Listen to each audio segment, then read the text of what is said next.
What's up, freak bitches, wherever you may be, however you may be listening? Thank you for giving us a little bit of your time. Whole lot of really cool stuff to go into tonight. Batman Runtime, Mortal Kombat sequel coming out, and to go over all of this with us tonight is my life mate Jeremy. What's going on to you, my brother? Oh, not much. We're here to talk about Batman, and you bought the right person, so. Yeah, no doubt. Brag. He doesn't mean to brag, but he's going to. Yes. And also joining us today, because Cora is actually not here today, her husband has taken ill, and she is going to be dealing with him. We hope that Dan gets better soon. Dan's a nice guy. Is going to be Rachel filling in for us tonight, giving us the female voice, the female perspective on all the topics we're going to be going into tonight. What's going on with you tonight, Rachel? Oh, not too much. Just here, being female. The female perspective is an important one. The nice thing is that you're every bit as knowledgeable as us about this stuff. So it's like, whereas I kind of appreciate Cora's kind of novice approach to some of this stuff, because she gets the stuff that we kind of tend to overlook. It's like, you're probably going to be smarter than both me and Jeremy when it comes to half the shit we talk about. So, turn it down a bit. Don't make us look too bad, okay? But listen, you're going to be nice enough to read the lead-ins for all of our stories tonight, I hope. I hope you have them in front of you, because I didn't think to ask you that before I clicked go live. Because I am terribly ill-prepared sometimes. But anyway, what is the first story we're going to go into tonight? Right. So, Mary Elizabeth Winstead is plunging her career into hyperspace. The actress has joined the budding cast of Ahsoka, the next Star Wars live-action series, gearing up to go into production at Lucasfilm and Disney+. Rosario Dawson is starring as the fan-favorite character, Ahsoka Tano as Jedi Knight Survivor, popular on the animation side of Star Wars, who made her live-action debut in the second season of The Mandalorian. Jeremy, what are your thoughts on the addition to the Ahsoka cast? I like Ramona Flowers. I'm glad we absolutely know dick all about what she's doing, because, I mean, timeline-wise now, this is all brand new. Like, we really have no fucking idea. We couldn't even make a guess, probably, who it could be, and I mean, I'm probably going to feel stupid. It might be something completely obvious, but, I mean, she's pretty awesome, so I don't have any doubts. Yeah, this is all going to be set roughly in the same timeline as The Mandalorian. It says here it's going to be set 5 years after the events of Return of the Jedi. Right. Hayden Christensen's going to be in this thing as well. We don't really know how. They say he's going to be Anakin Skywalker. They don't say he's going to be Vader. So I'm assuming it's going to be some kind of a Force Ghost situation. He's going to have to be a ghost, yeah. But they're loading up on talent for this thing. I mean, they've already got Rosario Dawson coming back, which is fantastic. Hayden Christensen, which is going to be a big piece of connective tissue to the past Star Wars universe. But then you add Mary Elizabeth Winstead, who on her own is a pretty big star. Not to mention, she's been kind of killing the action thing the last several years. Did you guys see 10 Cloverfield Lane? No. That movie's dope. I mean, it's one of the movies that makes me love John Goodman. He's just so good in everything that he does. But I mean, and even though it's supposed to be part of the Cloverfield universe, it doesn't really have anything to do with Cloverfield. By itself, it's still a fantastic, suspenseful, scary, mind's fuck of a movie. It's a great movie to watch, and she's great in it. And not only that, she's done things like, she was the Huntress in the Harley Quinn movie, the Emancipation of the Fabulous Pile of whatever the hell crap movie that was. She was really good in it, even though the movie itself was kind of blah. I mean, and not to mention, she's been in she was in Live Free or Die Hard. She played Bruce Willis's daughter in that, in one of the Die Hard movies. So she's not really a stranger to the action thing, and she's been in some pretty successful action stuff. I'm okay with this. I mean, look, you never go wrong by adding talent to anything. That's kind of my opinion. My only problem is we don't have any details past that yet. That's what I'm saying. But yeah, she's also been in what was she in? Sky High. She was in Sky High. She was in Kate. She was the Huntress in Birds of Prey. She was also with Will Smith in The Gemini Man, which is, I think I only saw it once. But I mean, she's done that. Scott Pilgrim vs. the World, Abraham Lincoln Vampire Hunter. I mean, look, she's no stranger to the action genre, and you're adding talent to something that needs a lot of talent. Look, we're going to talk about it a little bit later.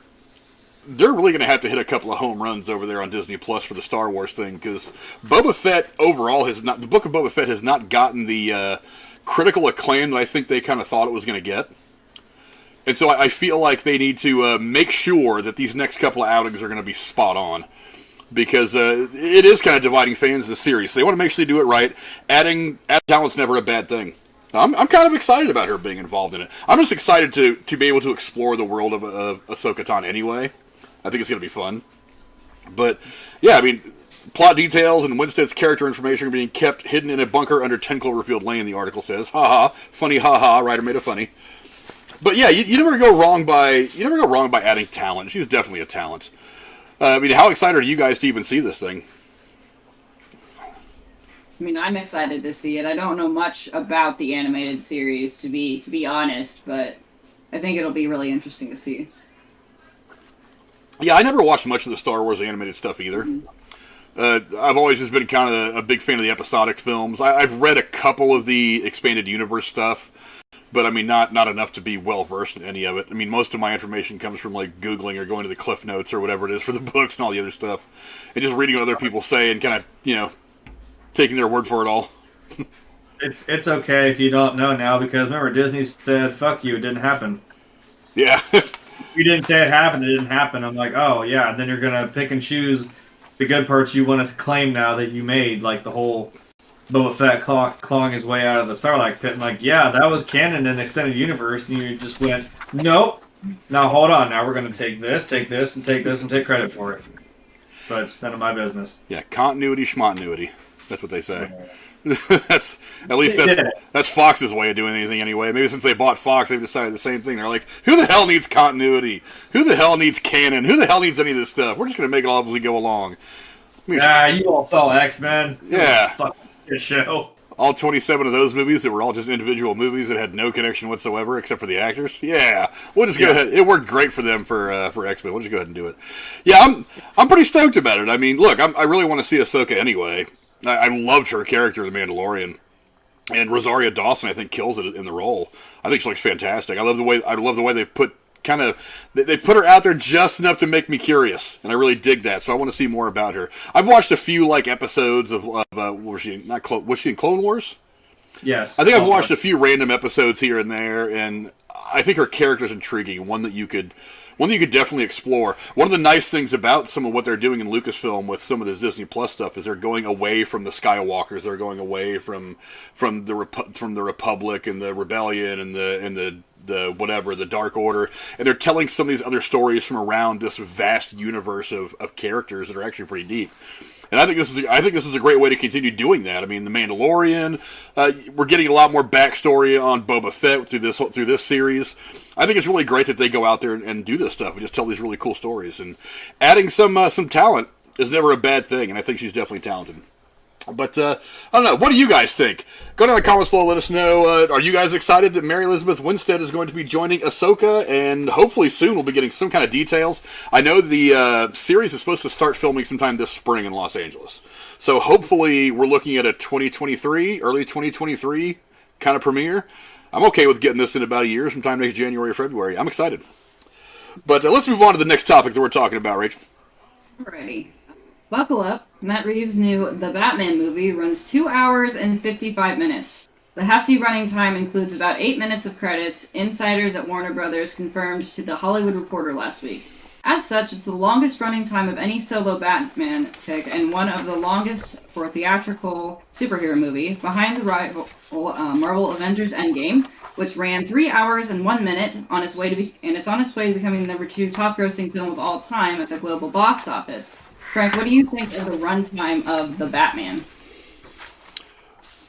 Well, one of the reasons why runtime is important for a couple of reasons. Number one, creatively speaking, you don't want a movie that should be an hour and a half or 2 hours long to be 3 hours long, because inevitably your audience is going to get bored of it. It's going to kind of affect it's going to affect the way that people review your film, the word of mouth, things like that. The other thing is financial. It's all about money. The longer your film is, the fewer viewings you can squeeze into a theater day. So, but I think there's something else working here. There's already plans for a Penguin spin-off series. It's going to be on HBOMax. There's already plans and whispers about a Catwoman TV series or movie, some other project involving Zoey Kravitz. So I think there's a couple of reasons why you're finding this movie to be a little bit long. Number one, there's a lot of world building. Say that 5 times real fast. That has to happen because they don't plan on this being the only time that Robert Pattinson puts on the cape and cowl. There's obviously going to be more movies. There's going to be more stuff that goes on. We don't know if his universe is going to grow into something bigger, side of Batman, maybe involving some other characters, other heroes, and stuff like that. So they have to put this world. They have to really take their time to show you everything that's out there to set you up for what's next. And number two, there's probably a lot of setup, a lot of character building that's going to go on for Catwoman and Penguin if they want to push these characters into their own projects. So I think you're going to see them kind of showcase those two characters specifically in a lot of ways that you wouldn't normally see in something just like what we saw in Ben Affleck's Batman. Not that we got a standalone Batman with him anyway, or in Michael Keaton stuff, or whatever other Batmans we found. There's going to be a lot of exposition about these other characters, and I think that's one of the reasons why we're seeing the long runtime for this. But on top of that, I mean, it's not like runtime has been. It seems like for comic book movies, the runtime has not been a big deal, because that was one of the big deals when Endgame came out. It's 3 hours. Can somebody sit through a 3-hour movie? Well, we all knew there was everything that needed to be tied up in Endgame, so we knew that there was going to be plenty of stuff, plenty of substance. There was also, all the fan service and stuff like that, but also, it didn't seem to bother anybody. I mean, I sat through Endgame, I think 3 or 4 times in the theater, and I didn't feel it. That movie just felt like it was just rolled and rolled and rolled, and then it was over. I never felt like I was sitting there for 3 hours. A lot of it's going to depend on the movie. I mean, do you guys have any problem with this movie being 3 hours long? I don't think it's too bad of an idea. I was just thinking in my head, with all of those characters in it, I don't want it to feel like that Suicide Squad movie with all of those characters and not nearly enough explanation of backstories, or, they're there for, 30 minutes and then they're killed off. That felt way too short in a way, so I wouldn't want a movie with a bunch of characters in it to be too short. Yeah, I was okay with Pete Davidson getting shot in the fucking face 30 seconds in. That wasn't short enough. I said what the fuck I said. I can't stand him. I'm sorry. I laughed, you were there. I cheered really loud and I saw him get his fucking head blown off. I'm like, all right, awesome. We're not doing that. Thank God. And I was talking about like the first one. I wasn't actually sure. I was like, are you talking about the first one or the second one? Because both of them had issues. The second one was a lot better, but I mean, both of them had issues. It was not. They had their issues, both of them. I will fight you. The first one was actually better. The point is, too many characters without enough time does not make for a good movie. Yeah. I mean, you got 3 villains in this movie. I know we've seen Batman a million fucking times. We know who the Riddler is. We know who the Penguin is. We know who Catwoman is. We know their relationships with Batman. Like, obviously the big one being Catwoman. They've always kind of, maybe her more than him, kind of muddy the line between being a hero or a villain. They kind of just play to whatever's convenient to them at the time. So that's always been an interesting dynamic. I don't know.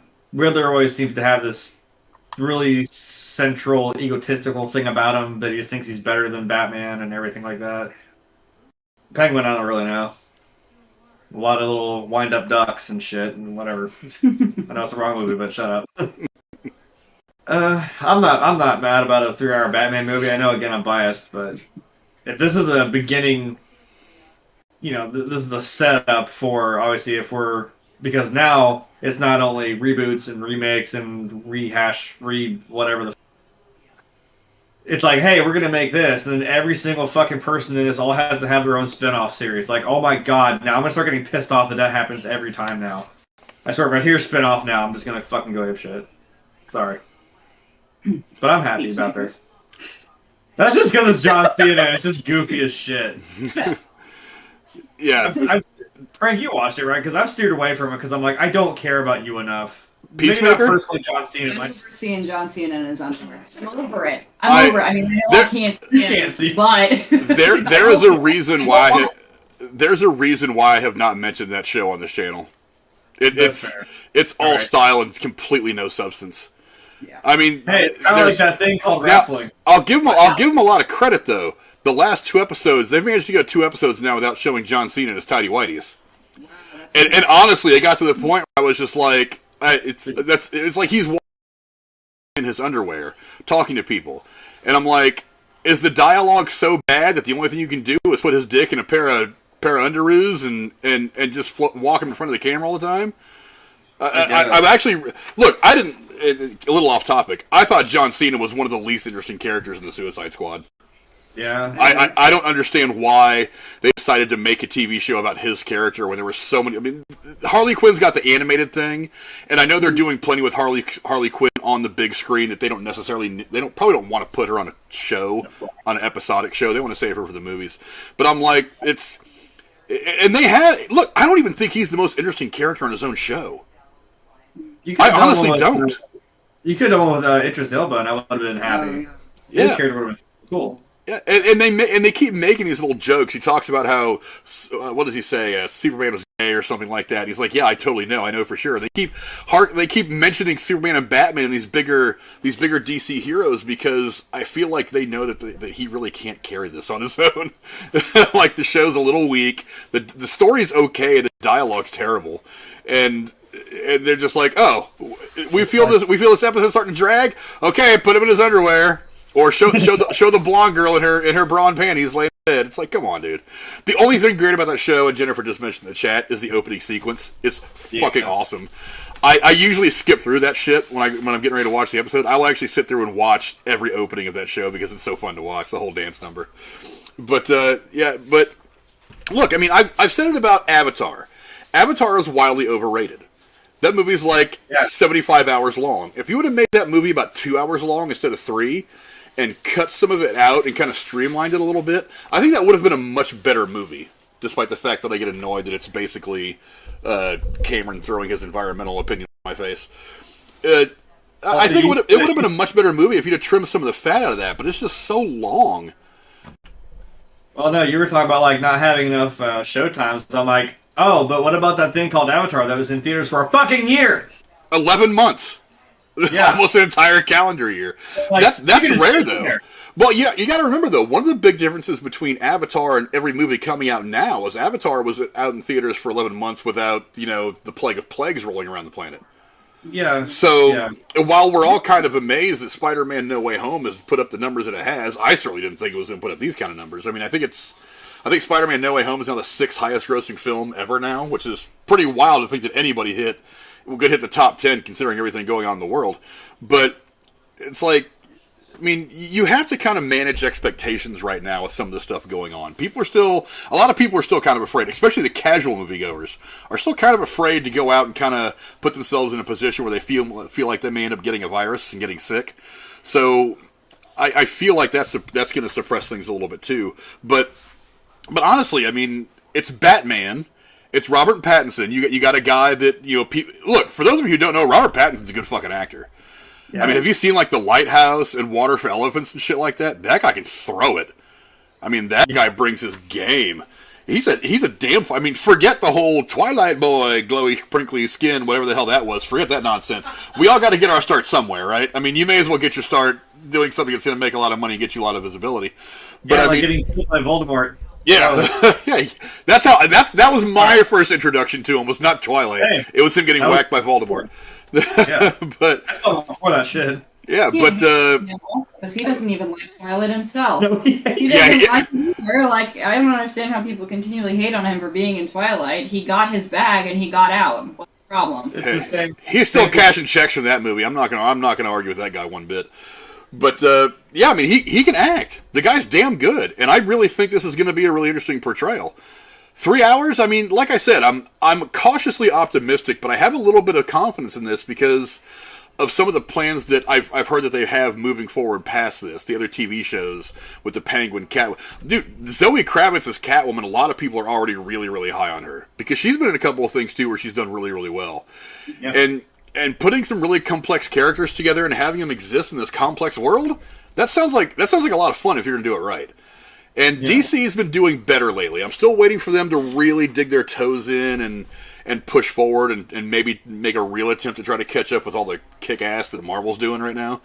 But I think they're on their way. I mean, again, Flash and whatever the hell's going to happen in that movie is going to impact the ECU going forward a lot. So we don't really know how, but... I mean, it's going to be interesting to see how this thing turns out, even if it is just him in his own universe and none of these other people exist. I'm okay with that, because it worked out really well for Christopher Nolan stuff. just having the Christian Bale Batman and no other Superman or anything to mess with to have to work into the story worked out pretty well for them. It worked for the Joker too with Joaquin Phoenix. It was just its own thing. It's good. a fun movie, yeah. But anyway, what do you guys think? Go in the comments, let us know. Do you think 3 hours is too long for a Batman movie? Or is 3 hours okay with you? Like I said, it didn't seem to bother anybody at Endgame. And that was one of the big story points leading up to the release of the movie. And honestly, it ended up not making a big deal about anything at all. Nobody, the fans anyway, didn't really care. But anyway, go down in the comments below, let us know what you guys think. Now, before we move on to the next one, I just want to remind you guys, we do have a Patreon. And for $5 a month to support the channel, we give away $25 a month in free movie tickets. I actually have another giveaway coming up beginning of next month. We're going to be giving away $25. Again, this is not to support the movie production companies. This is to try to get out and support the movie theaters. The movie theaters and their employees got hit really, really hard by the work stoppages over the last 18 months or 2 years for the pandemic.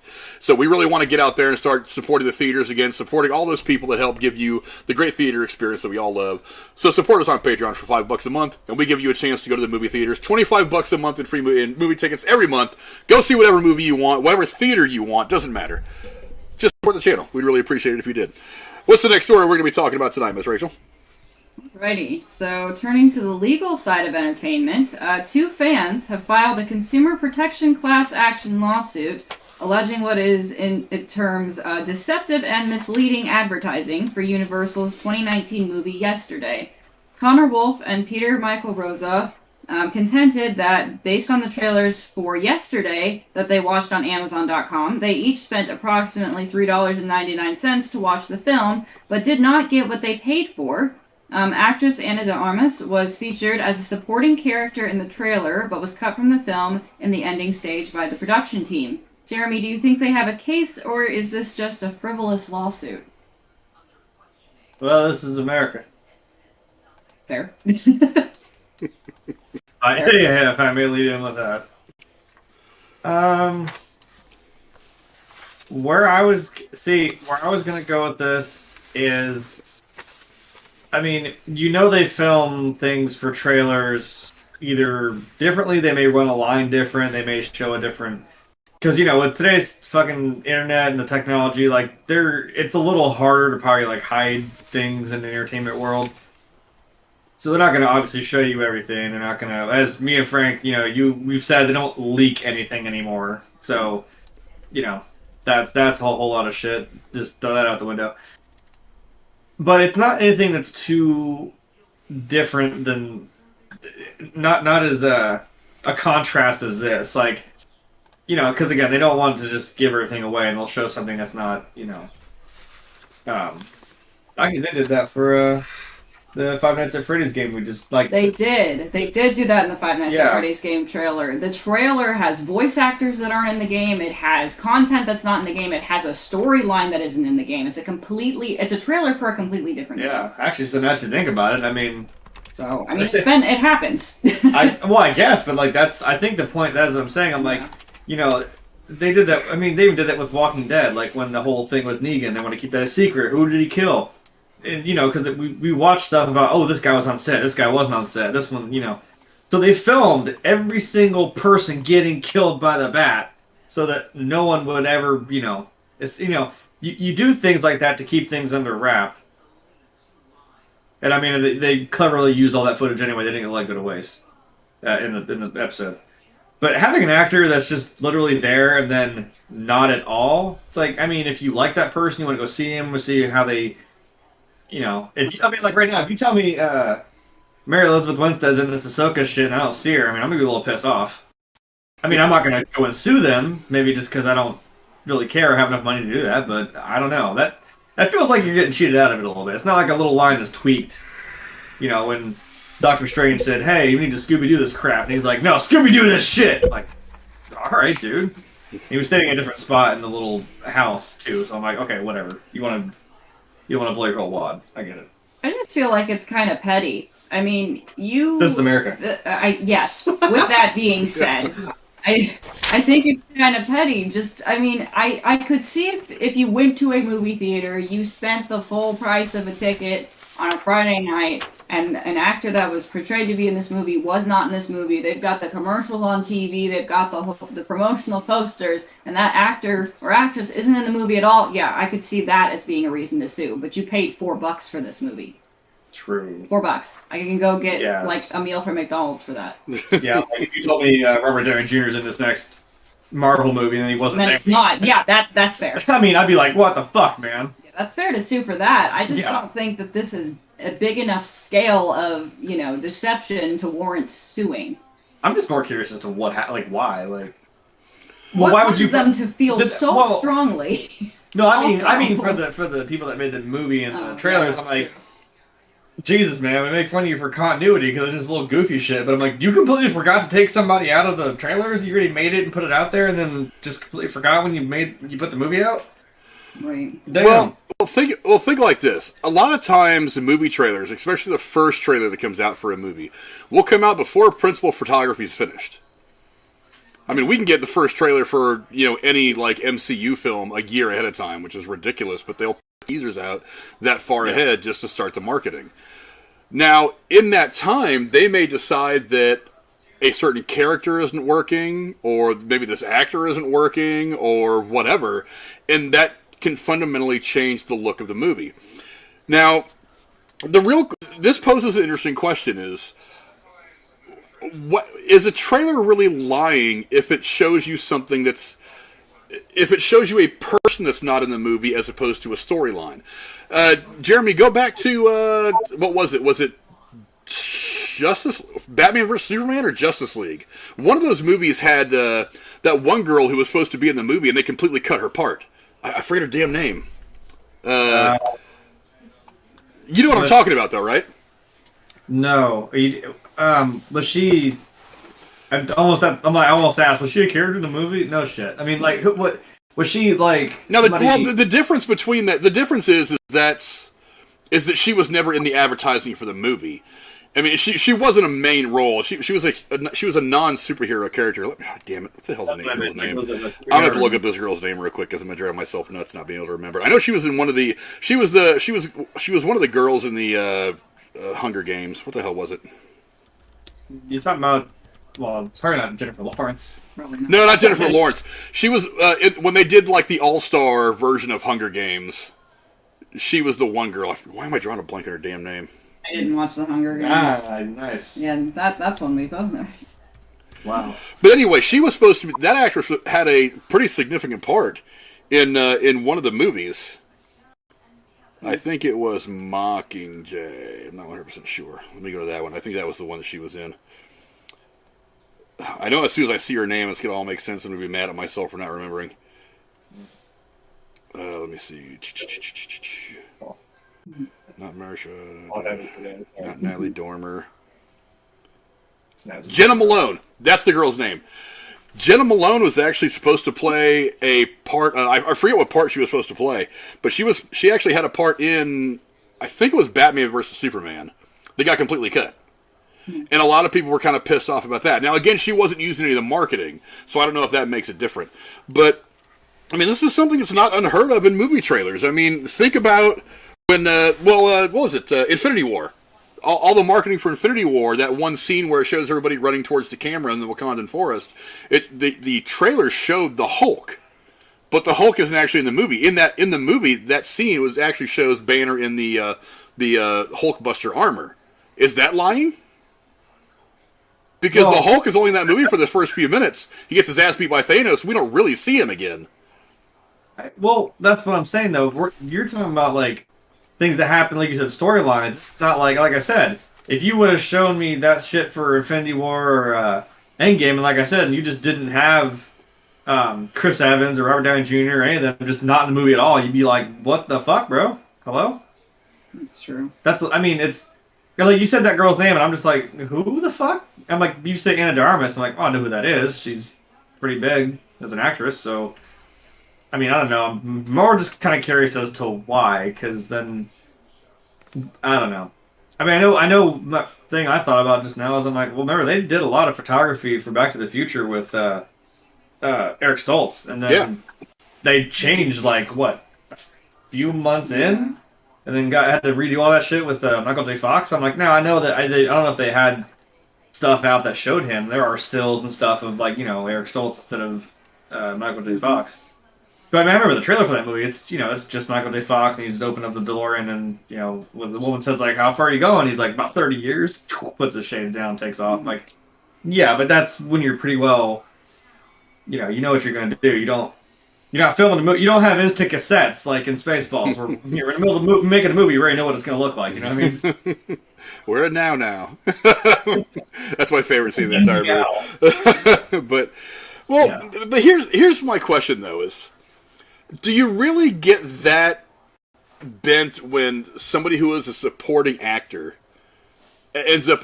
I mean, look, she is legit. This article right here says she is in 10 seconds of a 3-minute plus spot, and they call that misleading advertising.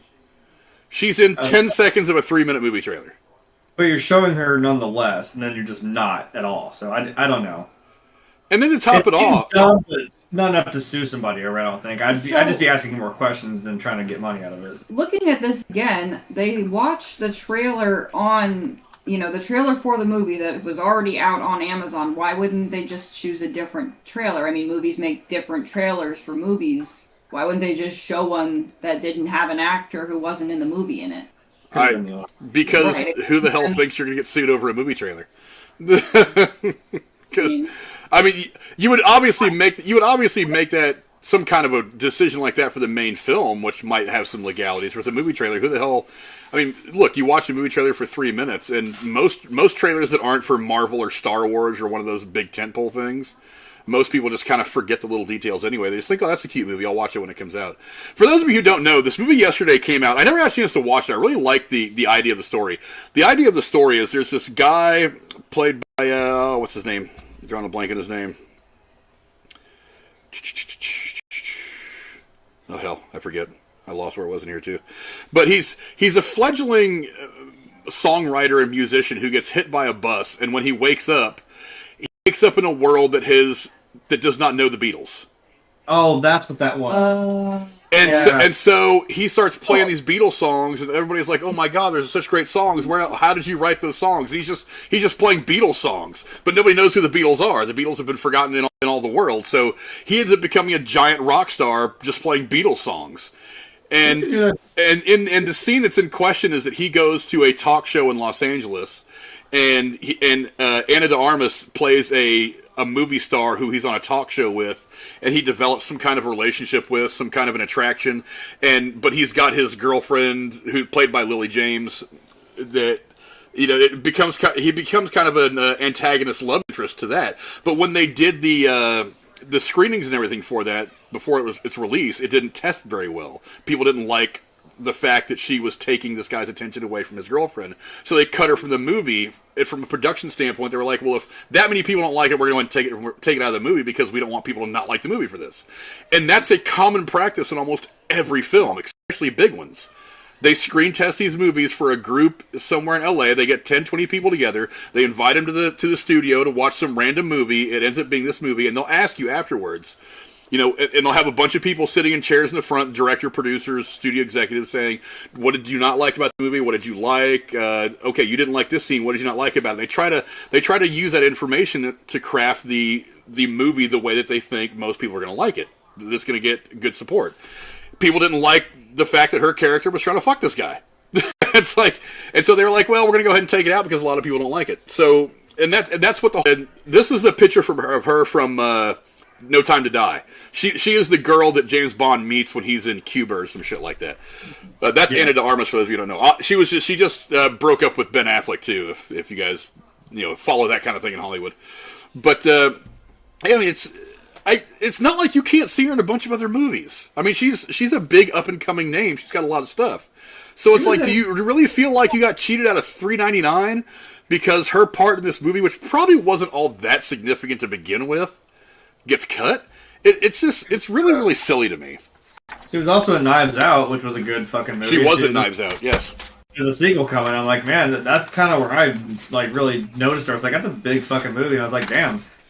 And then I saw James Bond. I was like, all right, Then I felt like I'm kind of disappointed. She was there. I mean, she kicked a lot of ass, but she was only there for one scene. I'm like, damn, I thought because when you see her in the trailer for James Bond, now see this is where I'm like, when I saw her in the trailer for James Bond, I was kind of like, oh, that was it. That was the Ian Malcolm thing that happened. You see that? That's all you're gonna see. I'm like, Yeah. oh, the movie 2.5 hours long. I'm like, damn it.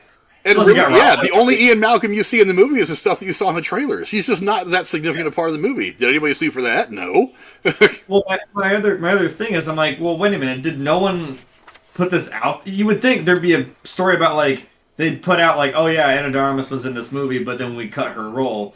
Did no one see that, or none of these guys ever notice that? Like, you think there'd be a story out there as to why they'd put out like, yeah, we cut her apart from the film. I don't know. It just seems like, oh look, and then we had no idea, and look, we got cheated. I'm like, did you? But did no one publish that? I don't know. I don't know either. I don't think this lawsuit makes any sense.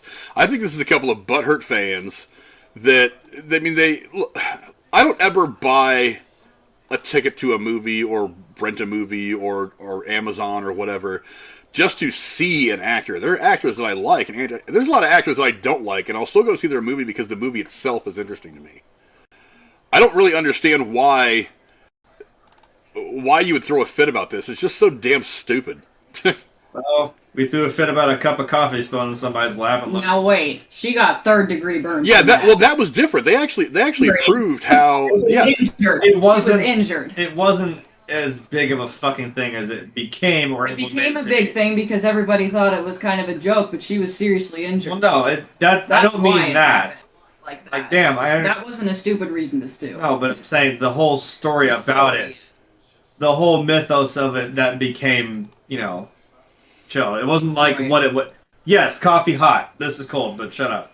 well, I know that's the, having run a lot of restaurants, I actually know what that whole lawsuit was about, and it was about more than just the coffee being hot. that's what I mean. It's not what it's portrayed. Yeah, they actually knew that coffee hot water machine was actually not maintained right. That's why they lost the lawsuit. A lot of people don't know. It wasn't just that coffee hot. It's that McDonald's actually made a mistake on that one. But that's the whole other thing. But look, I just don't get it. It's like I really think that sometimes people do this shit just because they want attention. Like, honestly, and Jennifer said it in the chat, the court's going to laugh at this and throw it out. It's not going to. It's not. They're going to look at these two guys and be like, "Really, bro? $3.99?" And look, if they would have emailed Amazon and thrown a fit and been like, "Dude, this is some bullshit," whatever. Amazon probably would have been like, "Dude, here's a $50 gift card to Amazon. Fuck off." And you'd have made that $3.99 plus a lot more back and free shipping. I mean, come on.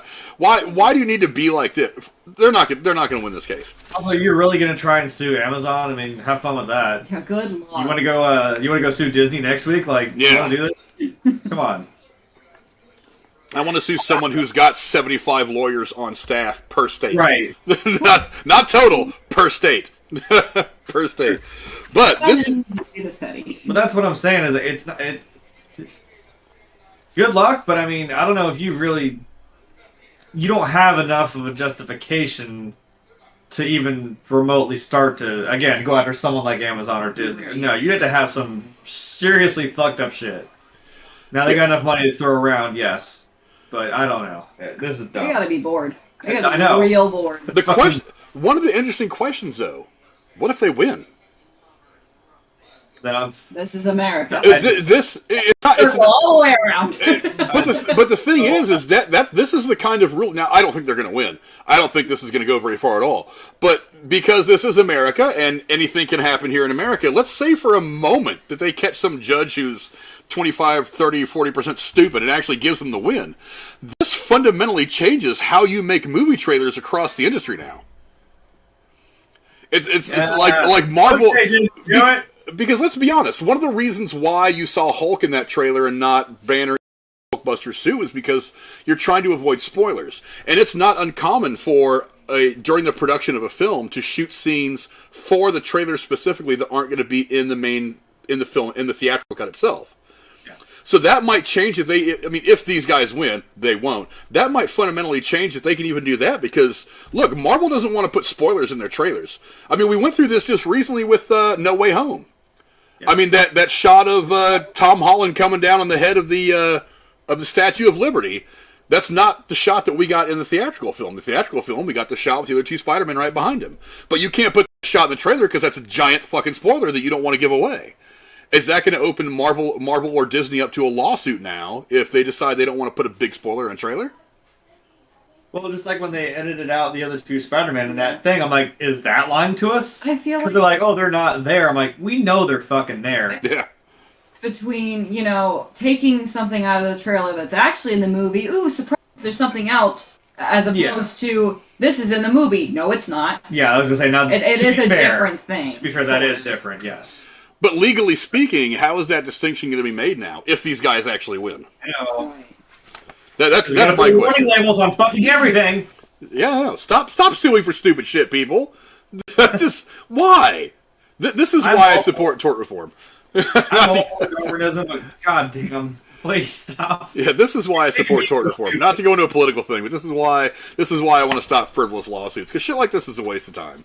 This is why we can't get important legal stuff done, because we're suing over what's in a trailer. Come on, get over it. And what sucks, Amazon's going to give this guy $50,000 and be like, you know what, go away.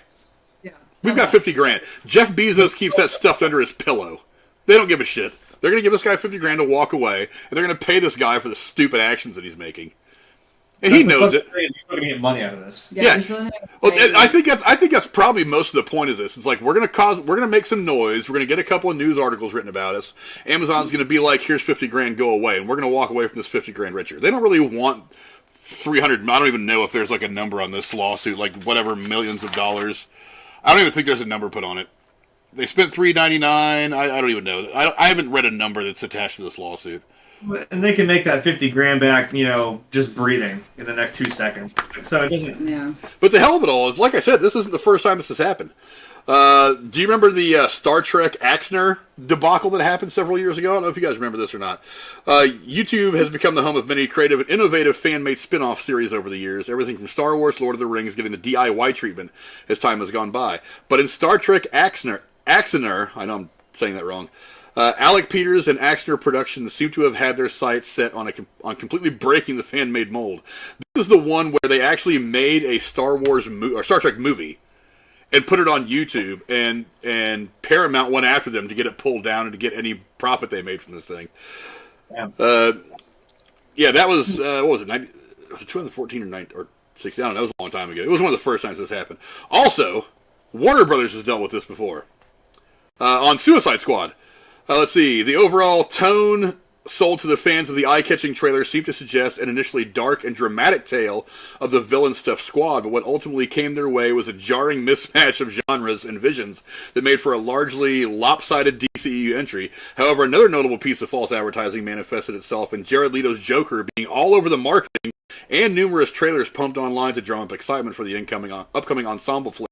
It has now become clear, however, that much of Leto's work was surprisingly left on the cutting room floor, and one fan in particular was beside themselves at this development, to the point of suing Warner Brothers and DC Comics for teasing more of the Clown Prince of Crime and Katana than was eventually delivered. So what you're saying is all of these people should get together and they can all be called the Suicide Squad. I guess. As long as they lose in the end. As long as they lose in the end, who cares? Taking to Reddit, one person said the scenes were advertised several times in the first trailer and many TV ads, but they didn't show it up to me on the screen. I wasted a lot of money paying and traveling to watch this movie because of these specific scenes they had advertised to me. Look, if you spent $3 in gas and $17 in a movie ticket, I'm sorry, I really don't care.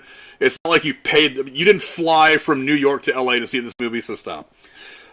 Said user claimed his lawyer brother would be on the case when the time came to sue the studio, proving that this family take their cinema experiences extremely seriously. Damn it, that went nowhere. Let's see, Enola Holmes, the Netflix thing that came out about Sherlock Holmes' little sister that starred Millie Bobby Brown. Let's see. With this footage dropping on the interweb, so too did the spotlight back on a lawsuit that had first been filed in June against Netflix a few months before the film's release. Let's see. The core of the estate's lawsuit centered around Netflix apparently violating copyright by showing the iconic Sherlock Holmes to be having emotions. Yep, you read that right. And said grievance was on the show for the world to see in Cavill smirking and chuckling Sherlock in the aforementioned trailer. This is due to the fact that the estate felt that the elements of Holmes' character were only developed in tales from 1923 to 1927, and the copyright has said, tales not expiring around the time the earlier stories had... Whatever, this is probably a bunch of stupid bullshit legal whatever wording. Some months after Enola Holmes was provided to be a popular hit on the streaming service, the estate of Conan Doyle's lawsuit was finally dismissed. The estate also sued 2015's Mr. Holmes over their prized character, though that lawsuit claiming that Miramax had infringed on stories that remain under copyright, being settled a few months after its release. So yeah, we're just suing everybody over this shit now. Let's see. This movie isn't actually anything like Fast and Furious. Oh, Drive. Okay, remember that? I remember that one. In another instance, the film not exactly providing what it supposedly said on the trailer in its eventual finished product. Here's the time that the Ryan Gosling starring Drive drove one particular fan around the bend upon sitting down in the cinema. According to a Michigan resident by the name of Sarah Deming, this film had actually been framed as a Fast and the Furious-esque speeding action flick in its trailers, claiming in her statement that Nicholas Winding Refn's Drive bore very little similarity to a chase or race action film, having very little driving in the motion picture. Actually, that movie was all about this guy just driving around and dealing with whatever emotional, existential bullshit he was dealing with while he was driving around and getting into the shit that he was getting into. So it wasn't really supposed to be that. They just kind of made it look like that in the trailer. Whatever. And then, of course, the Anna de Armas in Yesterday. So, yeah, I mean, this is not a new thing that people are suing motion picture companies because they're pissed off at a trailer. I find that insane. It's like... There's a movie that I actually, a long time ago, I bought it again because I don't remember. I mean, I remember the end of it, but like I bought it again to watch it, and I still never did. But there's a horror movie called Dead Birds, and it has absolutely fuck all to do with dead birds. Nothing. And I was like, I don't know why it's called that, what that had to do with anything, because the plot has nothing to do with that. But it's a horror movie set in the Civil War. It's like, so, or, you know, I don't know what the dead, dude, I have no idea. It's just called Dead Birds. I came across it on the, I want to scare some of the kids here, on the channel that has all the channels. That is the TV guide. The channel that has all the channels. You know what I meant, goddammit. They still have TV Guide channel, for Christ's sake? I didn't even know they did. Yeah, the fucking TV Guide. I was like, what the fuck is this? I flipped over to it and I'm like, I think it may have been the end of the movie and I was kind of hooked on it. I was like, this is wild, but what? I don't know. Suit for that. There's no damn dead birds. I was lied to. Yeah, well, I don't know, whatever. But go down and let us know what you guys think in the comments below. Do you think this lawsuit's going to get anywhere? Do you think they actually misrepresented their movie by cutting out a supporting actor? Somebody who wasn't really important to the main story? I mean, let us know what you guys think. Tell us if you think they have a case, or tell us if you think they're just being frivolous and trying to get some money. But let's see. What are we talking about next, Rachel? Next, I think we're unboxing. I think that was what we were doing next. We are unboxing. Yes. Let's do the unboxing thing. Let's go to that. We're doing the interlude. Okay. Yes, interlude. Neat. Music. Oh, interlude music. We're not that fancy, all right? That's why I gave you music just there. That was my do. That's Mortal Kombat. That's not unboxing. I have those back there. Actually, I've got Scorpion and Sub-Zero back there. Oh, right there. Right next to each other. You can't see it. I'm pointing to it. Well, as to not blow the entire wad, as I sometimes say. Look, all right. Because I'm not going to show it yet, but we're starting with something small this time. I know it was something big, so I know we talked about my balls last time, but now we're talking about my massive package. So just, y'all know what you came here for. Good. Yep, I'm good. Go back up. I'm just waiting for. You be ready to catch it. Catch it. So, kind of ease into it. It's this. That's not the actual size. I promise. I'm gonna grow another shower. Stop laughing. I can hear you. I am not laughing. Well, that's a shame. All right. So if I can read the damn box open. So this week in Pops, I suppose. Oh, look, another box. God damn it. Yay, another box. Oh, shut up. No. So many boxes. You unboxed the box. Yeah. Yay! Dude, dog, I heard you like boxes. So I guess what that was. I was really hoping I grabbed the right one. That was awkward as shit if I hadn't. I would have been like, hold on. Oh, nice box. Holy shit. Yeah, it is a really nice box. Alright, so as we look at it now. It was really nice. So I think this is actually fairly new, but we were talking about people that shouldn't be in movies, like Amber Heard and Aquaman. I'm not gonna let it go. But we got Johnny Depp. At least one of his best roles I think he's ever done is Captain Jack Sparrow. Captain Jack. Why is the rum gone? He has a bottle of rum. Does he have a bottle of rum in his hand? He does not. I thought it was a bottle of rum. I was really upset. He's got his sword. Yeah, but if he had his sword in like a bottle of rum or something, that would have been really fucking cool. Yeah, but shit. No, we got that would have been sweet. We got Captain Jack up in here. I mean, I don't know if there's like one on his person maybe, because like it's got the compass on there and all that jazz. Yeah, the little piece of 9, the little bone.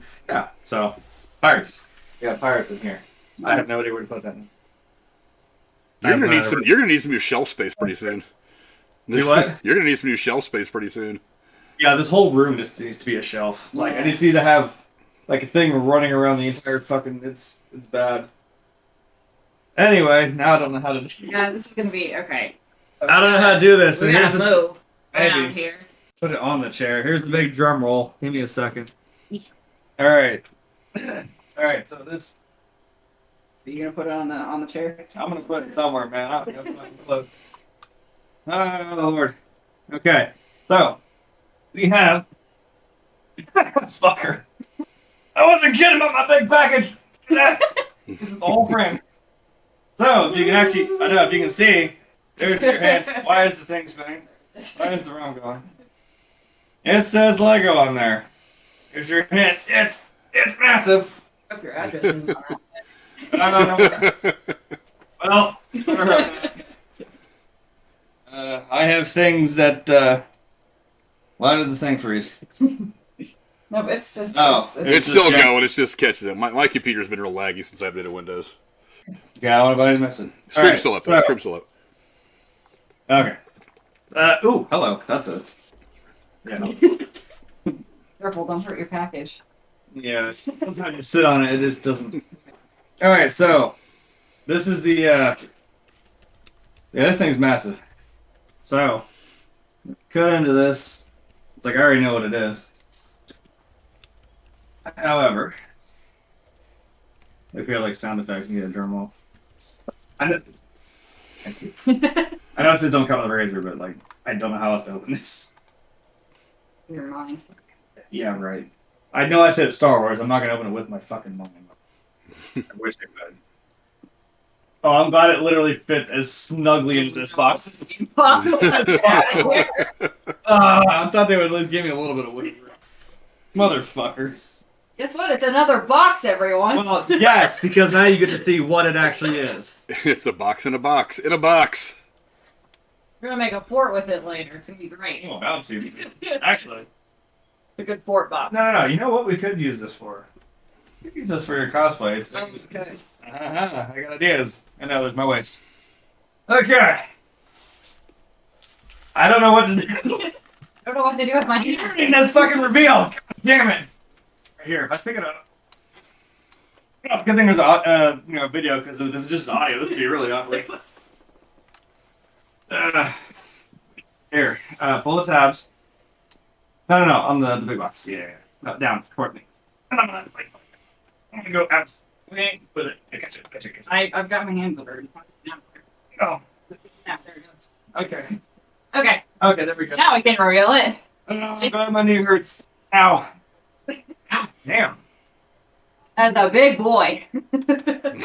Yeah, no shit. Alright, well, ladies and gents, we have The Falcon! the granddaddy of all Lego Cup. Damn. Yeah. You got to put that thing together, though, right? What? You got to put that thing together, though, right? Yes, sir, we do. Good God. Yeah. No. You see what I was saying? What I think we should do with this thing. Give me a drink of water. Holy shit. Yeah, no, this is the no joke big boy. Like, it's on your Ultimate collector something your hands. yeah, the ultimate collector series. It's, I mean, I'm keeping this box. This is very beautiful. This thing is nice. God damn. Yeah, okay, so this is 7,541 pieces. Jesus. Yeah, it's a big boy. This is it's actually hurting my knee, which already hurts. This. Sit back on the chair. Yeah, I know. So this is gonna be what I thought was me and her. We'll get Zach a small army of rebels. I don't care. to put this, I'm out of breath. Seriously, to put this thing together, and I thought, why not? Why don't we just stream it? We'll hang out and fucking. Because I watched this video a couple years ago. Adam Savage from MythBusters built one of these things. They had like a team. They had their whole team at like what, seven guys and they time lapse. They took 12 hours to build it, and they like they broke the book apart, and they were all. So trust me, We could pull the book out too. We could pull the book out at least, maybe to show this. You have no idea. It's like 5 more boxes in this thing. I know this has been a running joke, but this is yeah, boxes. Yeah, and this was about, what? It said on the box that this was like 42 pounds or something. We think it's more like 38. I think, but it's heavy. I think when it shipped, it said like 32 and a half. Shipping information. The label says 48. Now, look, I used to work for UPS. I know it's always a little more. You know, I mean, it's a giant box full of Legos. It couldn't be entirely that light. I'll just show you this then, at least. I'll show you the fucking instruction manual. That's kind of also a reason. Wait, is it that? You have to, I think. I don't know what we have to do. Let me feel the box. You ever feel my package? You know what? Look, man. It looks like. I feel like there's these tabs, and then there's at the bottom. Actually, no. If you get these tabs first, because I feel like this actually might open. It might like open like whoop. I want to cut these little. Yeah, like. I mean, it's not like I can break it, right? It's already in pieces. Huh. Is it? I'm trying to pick it up like sitting down too. Hold on. Oh, that's cool. I didn't even look at that. Hold on. So I didn't look at the characters. Yeah, you got Old Han, Chewie, Finn, Rey, C-3PO, young Han, like from Solo, Princess Leia, and 2 Porgs. Oh, and a bonus of BB-8. And BB-8. And I think there's that. I mean, it's not technically a character, but there are the little Minox on this ship too that are attached to it. It's actually got both radar dish. Oh, there we go. Ooh, both radar dish. I feel like this should be the unboxing. Right, here's the actual. All right. Ooh. I'm just gonna gush over this box. I'm sorry. Here's the book. Oh, it's right on top. Oh, how do we guess that? God, that's a heavy book. Yeah, it's got a binding. It's like this. Gosh, that's like really heavy. Jesus. I'm having trouble with it. This is yeah. This is a big book. This is all instructions. I think there's some extra stuff in here too. Oh, look, there's the stickers. Yeah. 12 stickers. That's it though. That's pretty. That's not too bad. No, because you're gonna make me do it though. I know. Stuff here in the beginning about the team who created this and all, the typical Lego stuff. No, we're holding on to that. So yeah, we might. I mean, stream this as a series. I'm just to kind of hang out and just like, let's just build a fucking Falcon for real. This is because I'm like, this is a big. What is this? This is the biggest Lego set of Star Wars that's ever been made, and it's like the 4th biggest Lego set. Period. Yeah. And I think they said they weren't making this anymore, so I was like, we need to get one. Yeah, in the middle of this year is when they're going to this version of it. I'm literally just not going to talk about how much it costs. Nope, we're not going to. I'll let you find out. But it helped to split the cost up between us. Yeah. It did help. It still wasn't cheap. I have kids. I can't spend that kind of money on shit like that anymore. One of these days when my kids are like all fully grown into the house and be like, you know what I'm going to do? I'm going to buy a giant Millennium Falcon and spend 12 years putting it together. I just want to say, like, I didn't want to say that, we didn't. Life's too short enough to fucking do dumb shit, so. Yeah. True. Shit that makes me True. happy, so. I'm like, I mean, come on, this is. Also, look, I don't know how long it's gonna take us. It took I would call him a professional, 12 hours and an army of people to do it. I mean, this could take us up to something I actually mildly want to talk about, because of course it happened on Friday after we ended the stream. We finally have a fucking release date for Lego Star Wars, the Skywalker Saga. Holy shit. April 5th. I don't know why you didn't make it May 5th or May 4th, because that makes more sense, but whatever. That does make a lot more sense. I don't care. A month early, after being a year late, whatever. I don't care. So, maybe this would be a nice little segue into that eventually coming out. That's gonna be that's gonna be a fun game. It actually comes with a the special edition that I bought actually comes with a little Luke Skywalker minifigure with a carton of blue milk, like a little Lego carton of blue milk. Why not? Boy. Yes, Jen, I'm out of fucking breath. I just see all the comments going the fuck off. Like, wait. Yeah, I wasn't gonna lift it, so. It's going to take a whole lot of alcohol and a whole lot of man hours to put the thing together. Yeah, but like I said, I saw this and I'm like, I see a line of streams with this thing. Like I said, right segueing into the game coming out, because I'm the game person. Goddamn. Yeah, and that segues into the next thing that we're talking about. I was like, pirates, then space pirates. So Star Wars. Prepare for battle. New Line is getting back into fighting stance on a sequel. Oh, we're doing Mortal Kombat first, and then we're doing that. Yeah, you see, you got ahead of me. I actually had Jeremy's unboxing put in the head right in front of Boba Fett, so he go. So it's like I didn't know what he was getting. I just happened to put it there, but it would have worked out great. Anyway, yeah, go for I it. thought there was a whole section on here about Boba Fett, and that was the last one, but I was wrong. That's my bad. That's okay. So, anyways, prepare for battle. New Line is getting back into fighting stance on a sequel to Mortal Kombat, the action-adventure film based on the blockbuster video game franchise. The studio has hired Jeremy Slater to write Mortal Kombat 2. Slater was head writer on the Marvel Disney Plus series Moon Knight, which stars Oscar Isaac and Ethan Hawke. Mortal Kombat was released simultaneously in theaters and on HBOMax in April of 2021 during the pandemic, and opening at number 1 at the box office and ranking among the top feature titles on HBO Max since the platform launched. Frank, what are your thoughts on a Mortal Kombat sequel? Why the hell not? Yes! Look, we reviewed this thing, and it wasn't a terrible movie. I mean, it wasn't great. It wasn't Gone with the Wind or Dr. Zhivago, but it wasn't bad. I mean, considering that most video game movies fall flat on their damn face, even ones that have a ton of potential, i.e. the last, Assassin's Creed. A lot of people had a lot of hope for that. A lot of people had a lot of hope for that Warcraft movie that came out. And it just, none of this stuff works. But for some reason, it's like this, it seems like this last movie, it just knew what it was. It knows that the big draw to Mortal Kombat is the kind of the gore. Yes, martial arts movies always kind of have their own kind of subset of fans. So the martial arts fans go like it. The people who are really versed in the lore of the video game, we're gonna check it out. And all that added up to was, look, the budget was $55 million for the first one. That's bus fare compared to what they spend on some movies these days. And it made $83.7 million worldwide at the box office while it was out. Look, and if you release it only in theaters exclusively, it's gonna make more. So if you keep the budget right around the same, 55, 60, maybe 65 million, you're going to probably double the box office of the last movie, and it's going to turn a profit. It's going to do well, especially if you make it especially if you make it decent. Because the last movie wasn't that bad. The opening sequence I thought was beautifully done. It was beautifully shot. It was a lot of the lore. I mean, the fighting, the choreography of the fighting was great. I mean, it was an emotional beginning to the movie that got me sucked in. I thought the opening was fantastic.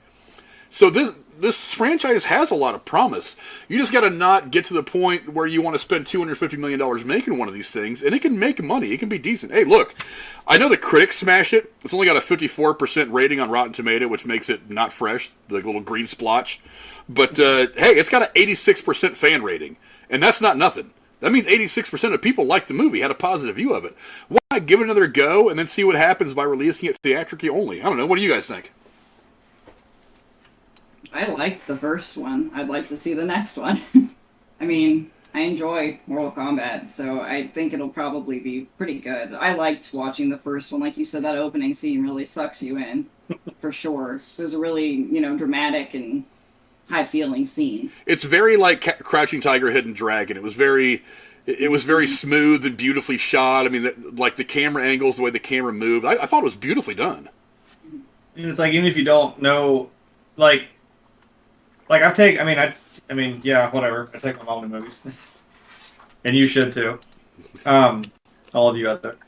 I've taken my mom to see some of these movies too, and it's like, obviously I know she doesn't play the video games, but I'm like, see, but even that beginning scene, that sets up, that lets you know, fucking Sub-Zero and Scorpion are not the best of friends. You don't have to, right? Like, play the games, you know that, but also this movie, it pretty much tells you, like, yeah, you get the idea. Like Assassin's Creed, because she asked me, like, so what's this about? And I was like, I kind of explained it, but I'm like, it did a pretty well job of setting up, like, okay, there's this company, here's the Animus, here's what we do. It's kind of like a Matrix thing, except it's your ancestors' memories, kind of time travel in a way. So it still does what it needs to do without feeling like, it's not like you're exclusive, like, oh, you have to play the game, to understand what's going on. And I feel like Uncharted's going to do that too. It's like, oh, well, we know we're going to set up Nathan Drake. We're going to, have this whole head with him and Sully and going on this adventure and shit. Well, they're also not releasing Uncharted day and date on a streaming service, which is going to help Uncharted a lot. And on top of that, they're writing the Tom Holland wave from Spider-Man right into another movie, so... Yeah. And you've got Mark Wahlberg, who a lot of people like, and it's a video game movie that a lot of people have been wanting to see because they feel like kind of that adventure style of, Indiana Jones kind of thing is probably going to do very well because we haven't really had a good adventure movie like that in a long time. Weren't they also supposed to make another Lara Croft movie? Like another Tomb Raider now, too? I thought I heard that, but the last one didn't go over very well. It's the first movie. It's just... I thought it was good. I don't think I've seen it. Look, I don't know. I still stand by Assassin's Creed, and then, because right after that, Tomb Raider came out. I think I'm going to keep saying it, that was the turnaround. I think finally we're doing these right, because like you said, Mortal Kombat wasn't like the best thing I've ever seen, but it was good, and it was good for a video game movie. I think we're getting there now, so, I don't know. I feel like Tomb Raider deserves a sequel. This one definitely deserves a sequel, because, I mean, you have the fans that want to see it, and you left on a cliffhanger. You're not going to say, like, oh, I'm going to go find Johnny Cage, and then, next week on Dragon Ball Z. You can't, you have, I mean, there's a huge gallery of characters we can play with. I mean, even though there's some that they just kind of shit on. There's that vampire lady they just kind of put in there for like 10 seconds and killed her, but whatever. That's just me knowing of the lore and the other games of a minute character that I feel like you shit on, but whatever. Not important. I'm excited. Yeah, why not? Why not do this? I mean, like I said, $55 million is not a tough budget, and you've got your HBO, your Warner Brothers. I mean, you're making this money. Why not spend another $60 million to make another one? All these people are probably going to come back. I mean, lose that terrible character that was original to this movie that nobody liked or had any real attachment to. Yeah, Cole. I write him off. He died off screen. I'm totally fine to not have him back. But if it was the characters from the games, I'd be okay. But I know I said, like, you have to have that, again, because if you don't know the games, you don't want to, like, alienize people that don't know it. So, like, you kind of have to have that character who's like, what is this? What is going on? Oh my god, what does that mean? What is Mortal Kombat? Like I said, you have to have that audience character, I think is what I called it in that video. Go watch our review of it. Haha, plug. Like, you have to have that audience character, as I call it, because, like, someone who's... I mean, it's cool if you want to try and make a character unique to this, or it's original. Like, yeah. I mean, for fuck's sake, Daryl Dixon doesn't exist in The Walking Dead, but he exists in the show, and I mean, look how popular he is. But that's not the same thing. You have to do it right, though. That's what I'm saying. If you do it right, I feel like this was just kind of, it just seemed out of place to me. I'm like, I get why he was there. Let's toss a character in here and see how it does. Here's your custom character. Right. And he's a piece of shit, so I don't know. Yeah, I don't want to harp on it, but whatever. I get why he was there. Maybe if now he becomes his own badass thing, maybe I get it's an origin story, but I don't know. I don't know what was with his little gold rap mummy bullshit that I don't know.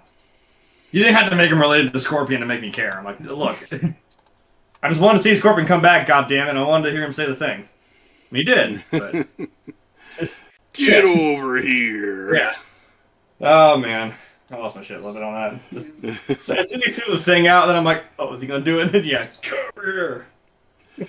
Yeah, look, I liked him. Look, and it was a very beautifully done movie. I mean, there's an aesthetic to the movie that is a way better than anything that we got from like the 1996 cartoonish whatever the hell that was. I mean, it was a fun movie to watch, sure, but it's not a movie that I can take seriously. You know what I mean?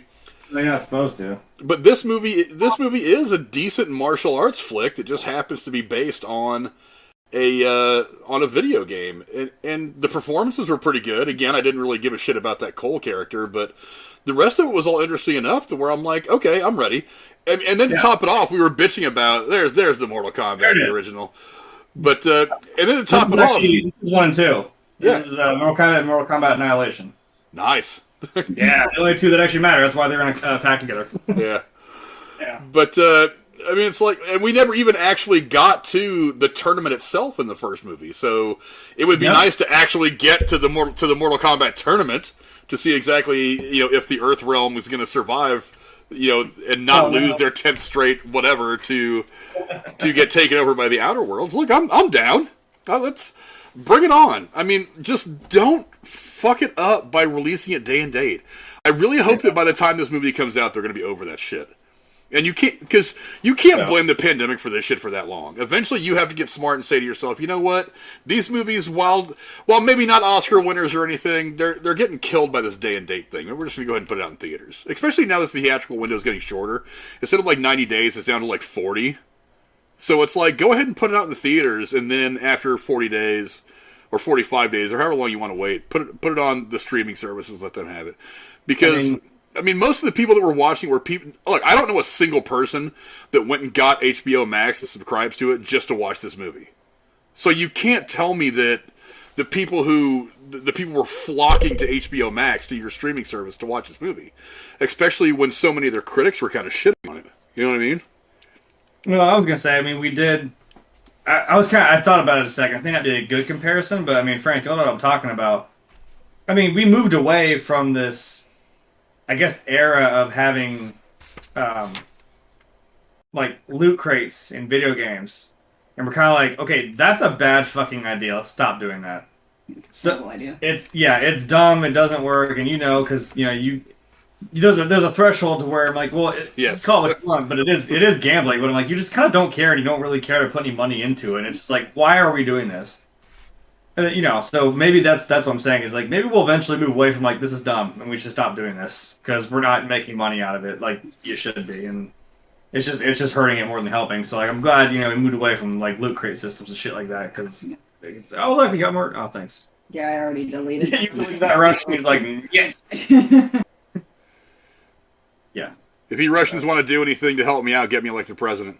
but look, I'm down. Bring it on. It was a fun movie. It was a better martial arts movie than a lot of people gave it credit for. The critics don't know shit. Critics haven't been a reliable source of whether a movie is good or bad for a long time. There's not any movie critic that I trust anymore. So yeah, you died. It's over. Yeah. It's kind of over at that point. I would trust anything that man said, but no, now he's gone. Yeah. Trying to say goodnight to oh yeah, good night. Say good night, Rhea. Night, Rhea. But yeah, so go down in the comments below. Let us know what you guys think.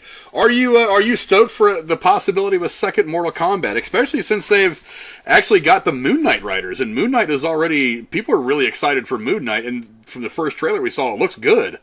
So, I mean, maybe there's a lot of positive things to think about here when it comes to a second movie. I'm kind of excited. I'm down. Go down in the comments and let us know what you guys think about the movie, about the idea of getting Mortal Kombat 2. Now, I completely forgot to write a lead-in for the last one because I just completely forgot. But before we get to that, I do want to remind you guys that we do have a Discord page.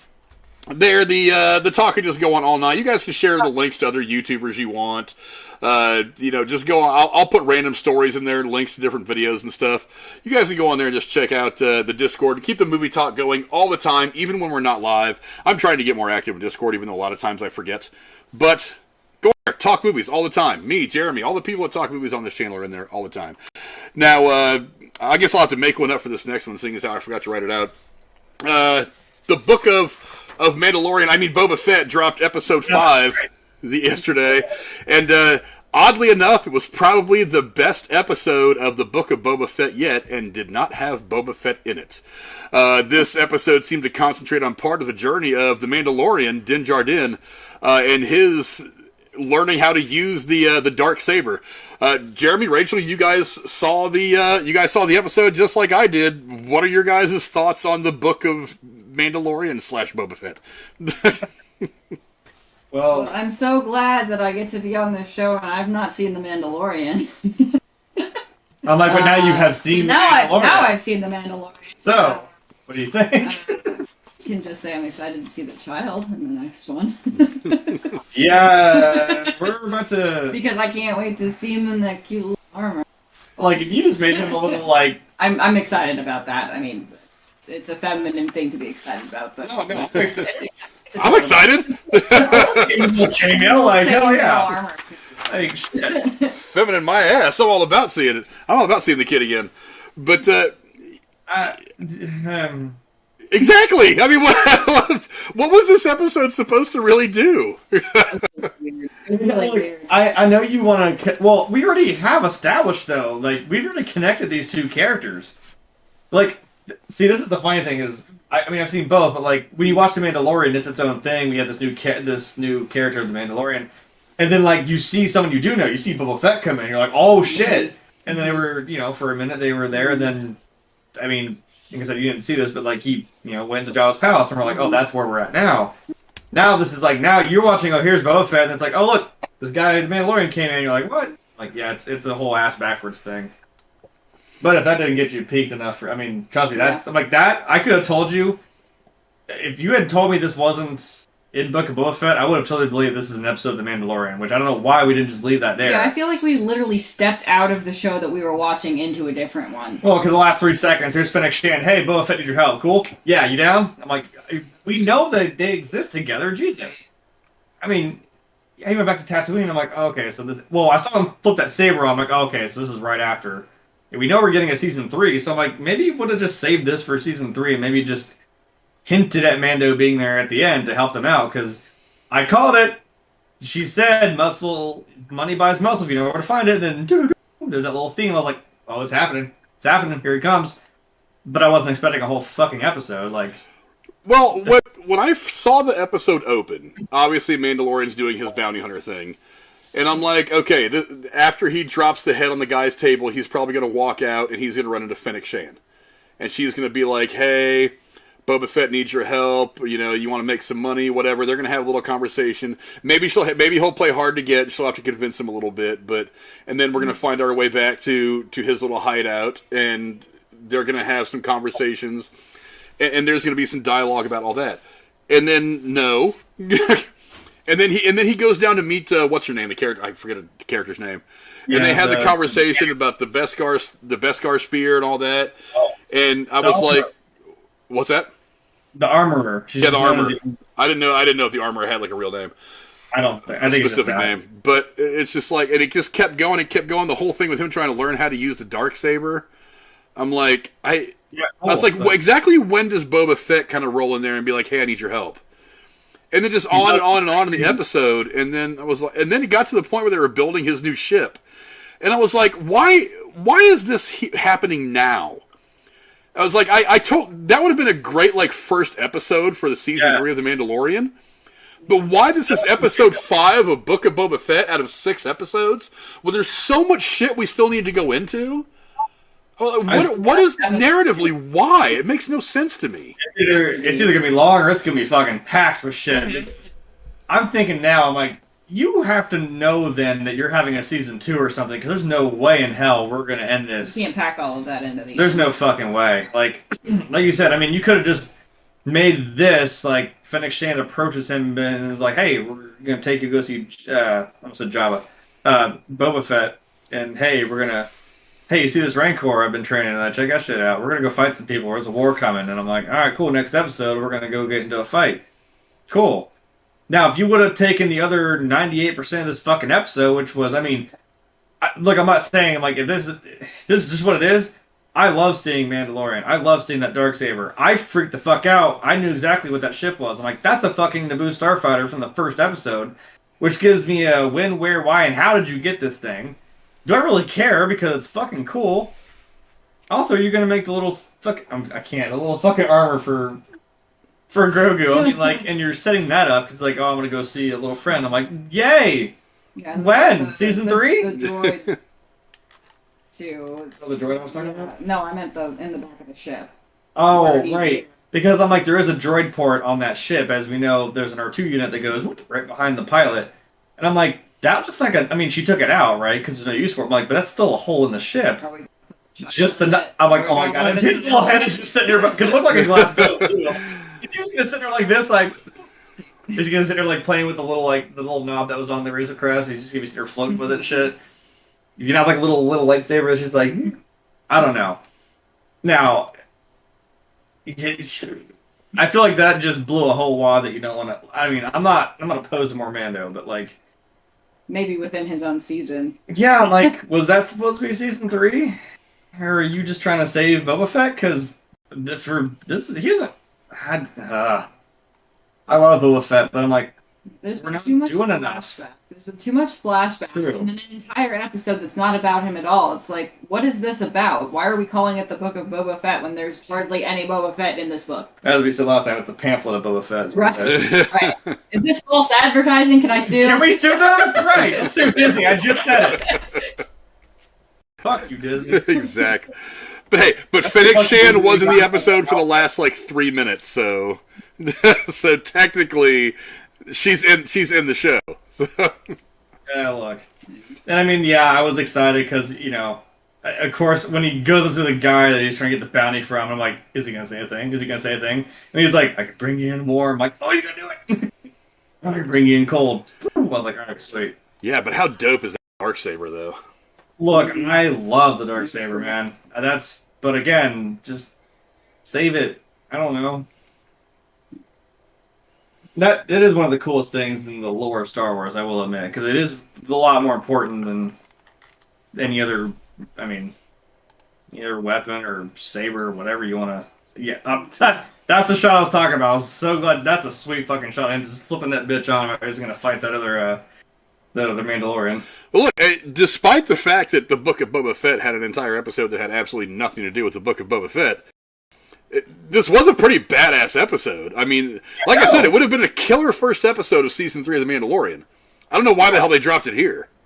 I'm saying, like, yeah, like I said, if you hadn't told me this was in that season, I would have totally believed you if this was... Maybe they're pulling a joke on us. This is actually episode 1 of Season 3 of Mandalorian. I'm like, cool. I don't know why we went this route. I mean, I know he is a Mandalorian himself, and so is Boba Fett, but, what? I don't know, man. I was really interested when he was wielding the Darksaber and he's sparring with that guy, or actually he was sparring with her with the armor. He talks about how it gets heavier as he tries to use it, and this idea of not knowing how to, like, you have to, like, what she's saying to him, go, work with the saber. You're trying to fight the saber. You're not trying to fight your opponent. All that stuff I found really interesting, but I was like, why now? Yeah, I'm like, the whole episode, I'm like, Boba Fett? Anybody? Remember that guy? Or have we forgotten him in his own TV show already? It was just such an odd narrative choice to skip to use an entire episode, especially right now when you're right there on the cusp of finalizing everything that's happening in this season, to completely walk away from the show and do somebody else's show. I don't understand it. I don't know. But like I said, it was a dope episode. Yeah, I know, because I'm like, well, it's Mandalorian, and this felt like a very Mandalorian-type episode. But this didn't feel like a Boba Fett episode. I mean, I want to see him doing shit. I want to see him ride that fucking Rancor, goddammit. Yeah, I know. Yeah, I'm waiting for that. I know. Of all the things you could have put in this episode, I want to see more Danny Trejo teaching him how to. You could have spent the entire episode doing that, and that would have made more sense to me. Yeah, absolutely. Like the training and the getting, you could have split the time between him doing the preparing that he needed to do for whatever was coming in the final battle, and Fennec Shand going and talking to Din Djarin, trying to get him in on it on the final thing. Why I just there's still so much you could have done with it. Even if it's not something that's really important to the final outcome of everything happening in this season, you still could have had him in there working with Danny Trejo. That would have been perfectly cool to have in there. And then, excuse me, and then in a subplot, like a sub-story separate, Fennec Shand goes off to find Din Djarin and try to get him in on what's happening. That would have made way more sense than just having season 3, episode 1 of The Mandalorian. What you could have done is, like, this could have been the training episode, like I said, with the Rancor and Danny Trejo. And then what you could have done for the last episode, like we said, like, we knew, like, okay, Mando's probably going to come back. What you could have done, because this kind of just already blew his wad of, like, well, we know when this happened, because he has the saber, so we know this was right after season 2. And I know we saw the whole, I mean, I love the mechanic lady. You know. Oh, I do too. She's great comic relief. Yeah. And then building the ship. But, like, what you could have done, like I said, this could have been in the season 3 of Mando. You could have just revealed that at the end of, like, you know, maybe Fennec Shand, you could have seen him, and then maybe the little last tidbit at the end was no explanation. Because then maybe we see this later in season 3. You could have had him just whizzing the fuck by in that ship, coming down, and then flipping on that fucking saber, and you're like, oh, holy, like, that would have been a much more emotional response than just like, okay, we're gonna watch this whole thing happen. Like, why didn't I watch that in season 3? Because then you're like, wait, how do you get that? Okay, he still has a saber, sweet, but I mean, because we all know what that ship is. Like I said, if you would have just had him fly the fuck in there real fast with that thing and land and not explain it yet, that would get your interest peaked to go watch, you know, season 3. As if we need a reason, because again, we love him. Yeah, and there were so many like people on Twitter saying the best episode of Boba Fett so far had nothing to do with Boba Fett. Yeah, like, I'm wearing the shirt because at least, you know, I can be here with it, and since he can't be bothered, like I said, he said he wanted to show his face in the streets, but god damn it, he didn't even show his face once. You didn't show your face in episode 5, bro. Man up. Right. Yeah, odd narrative, a great episode, but it didn't make any sense.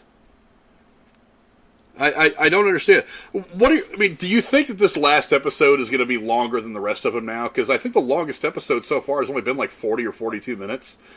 Do you see this last episode being like an hour, maybe a little longer, hour and 15? I mean, the first episode was about an hour long, right? That's true. Yeah. And then the rest of it, I think it was like 48 or something like that. So I feel like this one, it makes sense for it to be, you know, longer. It has to be longer, I feel like, because how are you going to wrap this up? Well, it was an hour long, but 45 minutes of it was a fucking flashback. Also true. You know what I mean? Are we gonna, I don't know. A whole last episode, a whole flashback, if that's all it is. I don't know, maybe maybe Mando ride in with the fucking Power Ranger squad. I don't fucking know. Yeah, why not? No. I would rather see season 3, episode 2 of The Mandalorian than to see the Power Rangers on Vespas again. I don't want any part of that. I know. I don't want any part of that at all. But, I don't know. Go down in the comments below and let us know what you guys think. Season 1, episode 5 of the Book of Boba Fett / Mandalorian. Are you as confused as we were as to why they just showed the Mandalorian for an entire episode? Again, really cool to see him wielding the Darksaber and trying to learn how to use it, because obviously that's going to be an important piece moving forward in the Mandalorian story. And also, to top it off, there's supposedly going to be a Bo-Katan series. I literally just thought in my head, I'm like, I know they kind of mentioned Bo-Katan again, which I'm like, cool, because she was also, like Ahsoka, she was also in the Clone Wars, and she's a pretty interesting story herself, much like Ahsoka. And then they brought her into the big screen with Mandalorian, so I'm like, oh, cool, all right. I like that this dynamic is here now. But then I'm like, you know, fuck it, you said those goddamn words, we're going to have a fucking show for her. You know what, maybe we really won't. Maybe it'll just be like 2 episodes of her and then 5 episodes of something else. I don't fucking care anymore. Yeah. I'll side with Boba Fett there when she's got snarky with him and he just said, you better watch your mouth, princess. I'm like, yeah, shut your fucking whore face. You're not even actually... Do you have the saber? No. Just because I'm blood related... I don't give a fuck. Fuck you. You You didn't have the balls to take the goddamn saber and lead all of Mandalore. Fucking kill yourself. You take your helmet off. You already broke the code. You know, you and I were talking back and forth on Twitter earlier about how dope that one scene is, though, when like the destruction of Mandalore and all the robots were like walking over the destruction. How Terminator-like that was. Yeah. That was a killer visual. That's one of the best visuals that I've seen in the Book of Boba Fett so far. Yeah. That was an amazing visual, and I told you, my girlfriend Jennifer walked by, and she goes, "That's your thumbnail." I was like, "Damn, that's some Judgment Day shit." That was wild. That was because I got this Terminator vibe watching it. I was like, "Holy shit, that's a killer visual." You would have saw one of those robots walk by and then like crush one of those like stormtrooper helmets with its foot or something, or a rebel. I almost expected that. That would have been a kill. Would that have been awesome? Yeah, just do a little Terminator nod. Yeah, that'd have been awesome. I mean, I'm kind of surprised they didn't do that because you were going for the same effect, really, and like all the bombs going off around Mandalore, and you just see like one after another the mushroom clouds rising in the air, the explosions. I was like, damn, that's a tense shot right there. That really shows you feel that level of destruction when you were watching that. It was crazy. Yeah, like I said, not only like I've always said, like man, with different races or whatever's that have run-ins with the Empire. Two of them that got screwed the hardest were the Wookiees and definitely the Mandalorians. Like, holy shit, man. I would like to see at some point, like if these two series, like the Mandalorian and Book of Boba Fett, kind of culminate together, that it kind of culminates into the rebirth of the Mandalorian people. I'm hoping so. I think that would be really, really cool. Speaking of Jedi, I mean, if anyone, again, I'm the game person. There was a little fucking droid in that lady's repertoire of fucking droids. And he was called BD.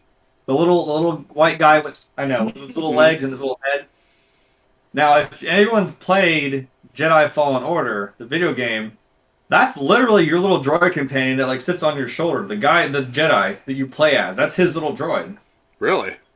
Yeah. Now, my only thought is, I'm like, yeah, there are R2 droids. That is like astromech droid. There's a million fucking R2s. I'm like, is BD just like that's his designation of type of robot, or is that the actual BD that we saw in the game? Because I'm like, is this canon? This could possibly.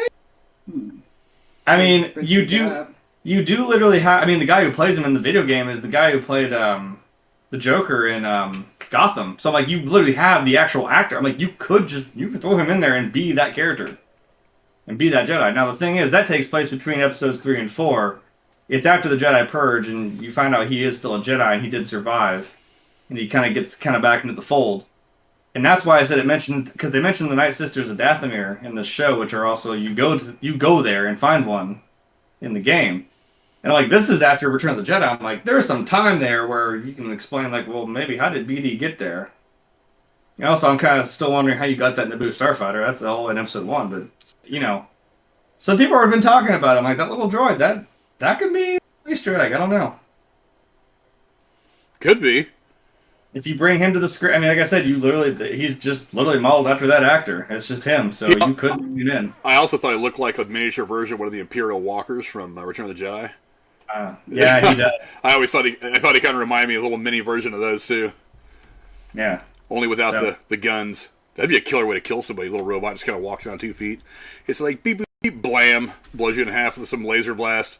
Hey, play the game, man. Be one hell of an assassin right there. Yeah.